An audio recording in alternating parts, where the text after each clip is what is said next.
these are the two paragraphs that you had to read and decide which one you thought was the better of the two. They're actually both correct. The organization is good for both of them. The first one on the left-hand side follows good basic paragraph structure. However, the paragraph on the right-hand side is a little bit more academic sounding, and it's a little bit more complex.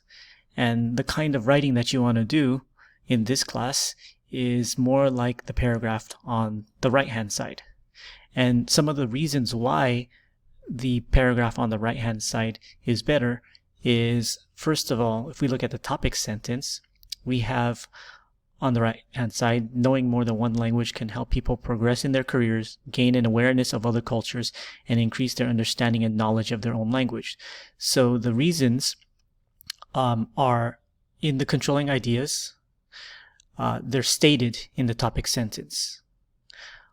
On the left-hand side, the topic sentence only says there are 3 benefits to knowing more than one language. This sentence is a little bit too simple.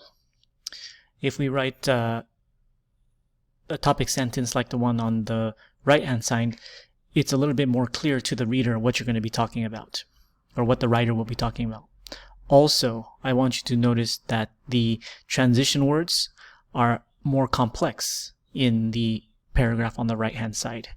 This writer used the first reason why, another reason that is important to know more than one language, and finally. So there's a lot of different types of transition words.